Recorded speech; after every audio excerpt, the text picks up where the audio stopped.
Hello. Didn't know you.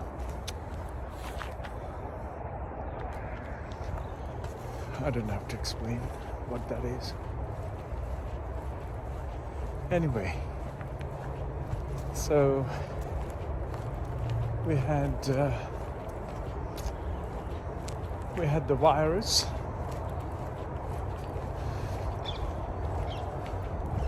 The nature that time was also the same way, blossoming, renewing its leaves, coming to life again. And then we had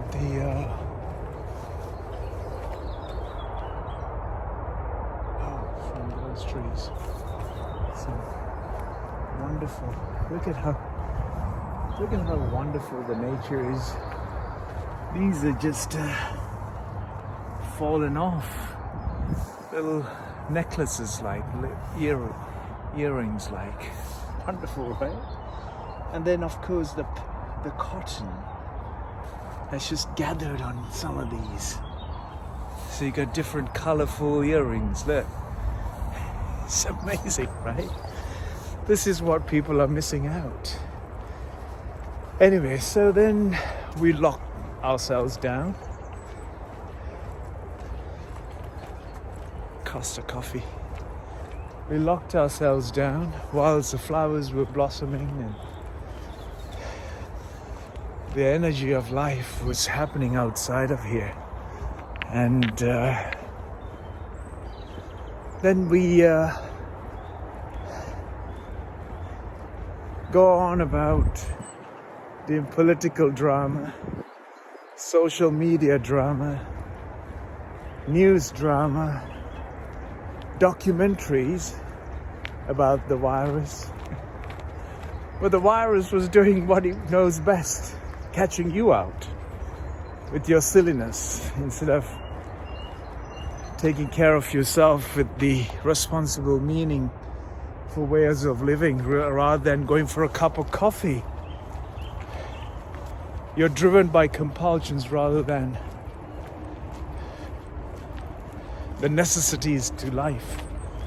And then we came up with a fast mode vaccines. And after that, we came up with a rollout. We came out with those vaccines, so complicated.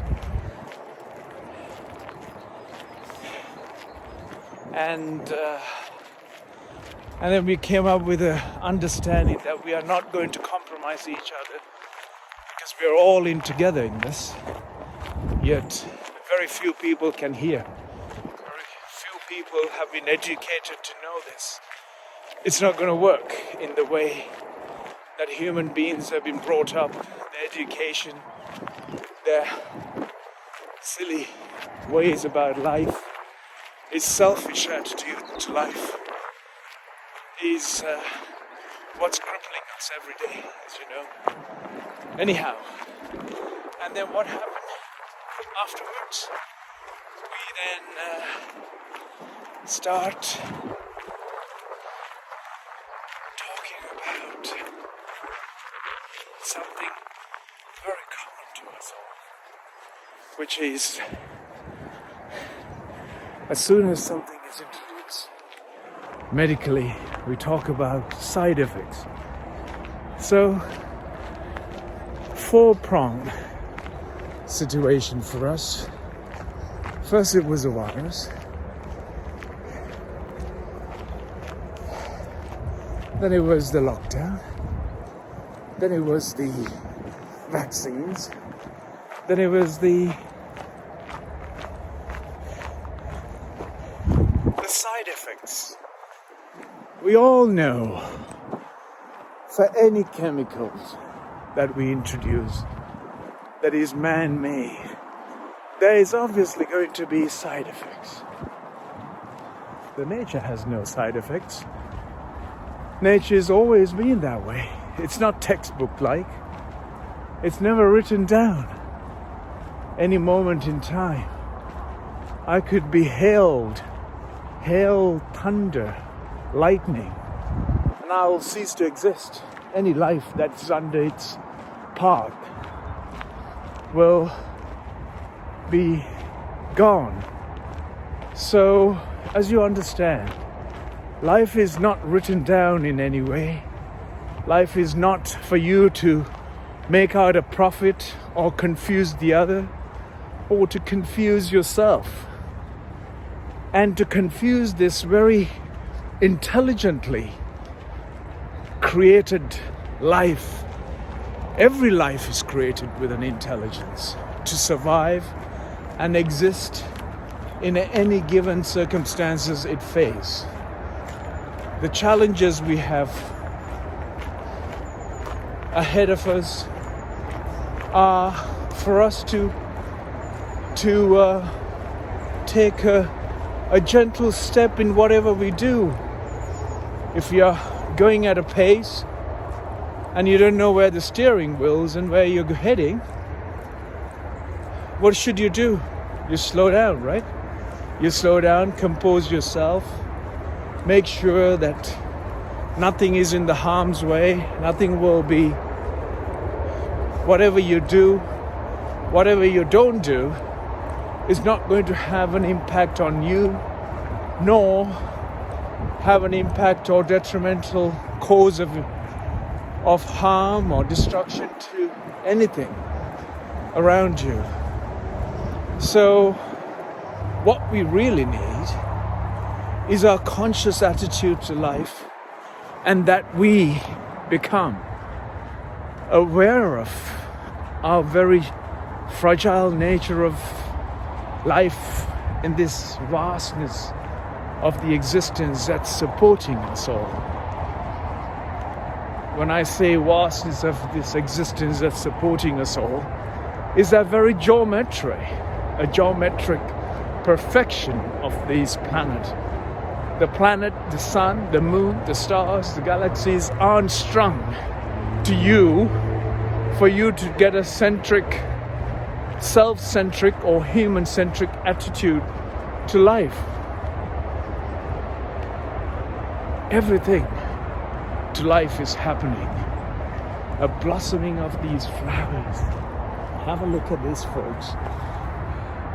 You won't see it when you're sat in front of a screen that is screaming at you and confusing you and sending you information, throwing you out information and telling you what you should be doing. And then the next second, somebody else is telling you what you should be doing.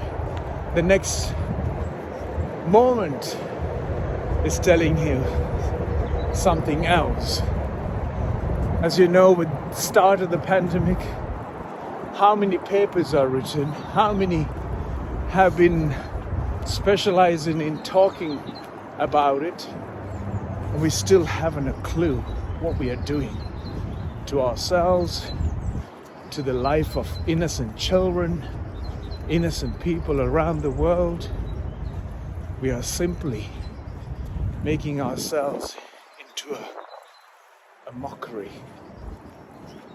Isn't it time that we all get the education to know, to live a profound life is to live how the creation is meant for you and for me and for everybody around.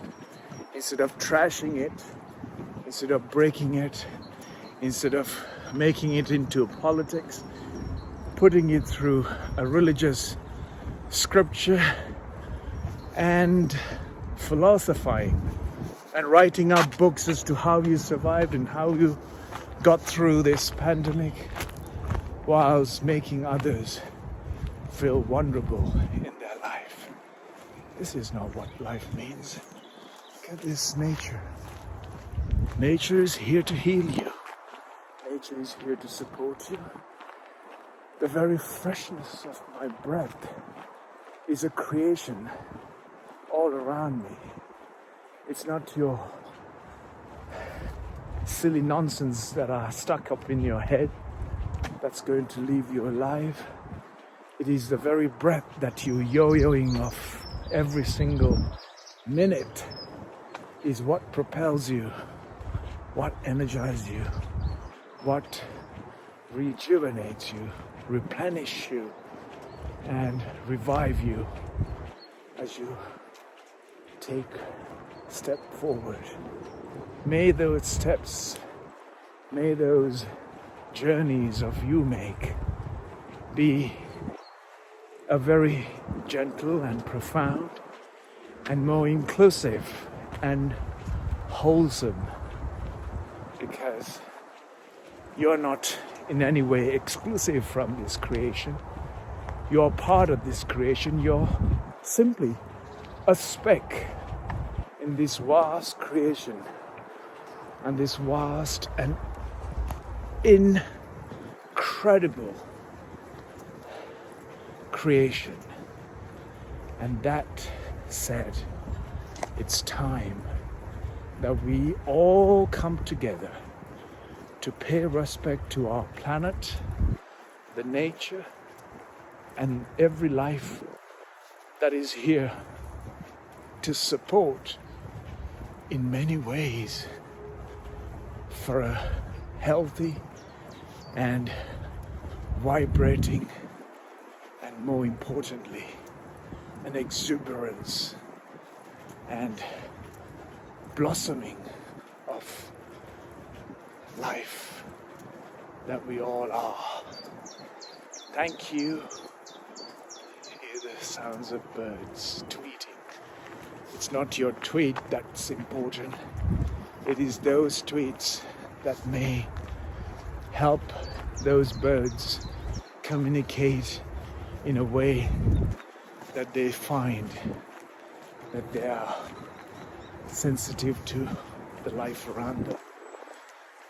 With that note, may I say, have a wonderful weekend. It's not the sun that comes out for you to get drunk or to bathe in the sun. It is that you are out not dodging the creation, and the wonderfulness of this creation is what is truly important as a human being.